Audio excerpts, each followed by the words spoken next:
will bring you comprehensive coverage of UNGA 73.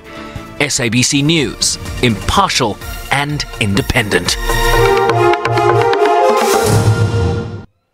Well, South African President Cyril Ramaphosa is leaving today to attend the United Nations General Assembly in New York.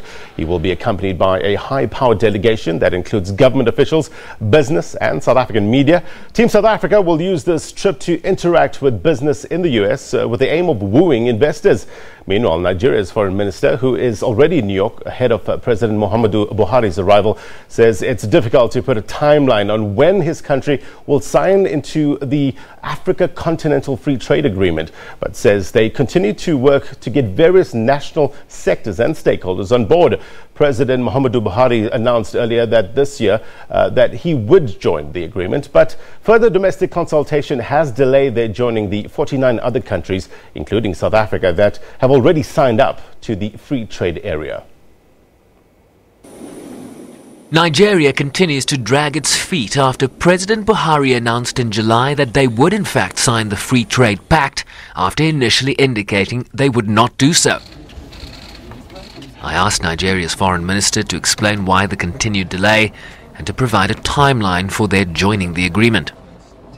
The Manufacturers Association of Nigeria, as well as some other sectors of the country, felt that Nigeria would be the loser if we signed. And I think they came to this conclusion because they were not as well informed about the provisions of the agreement as they could have.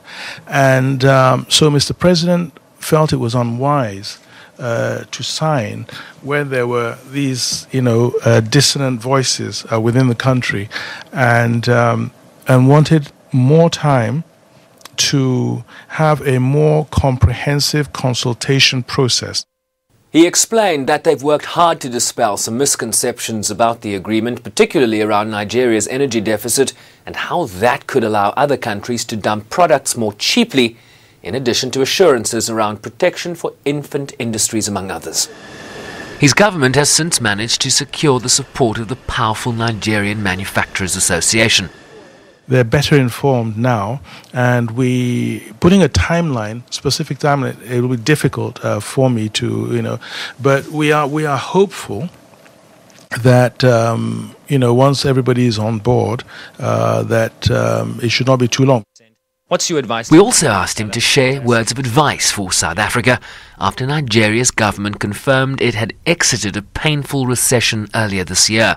We pushed very aggressively in the sectors that we felt we could become self-sufficient in. So agriculture, as I say, rice, we used to spend huge sums of money importing, rice and other commodities.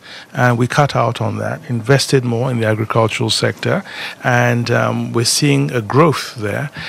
So those were the kind of, basic, sort of, what am I saying, going back to basics, and not living, as if you're getting $150 per barrel of oil, as we were a few years back, and just being a lot more prudent, and then cutting out also the leakages, in the economy.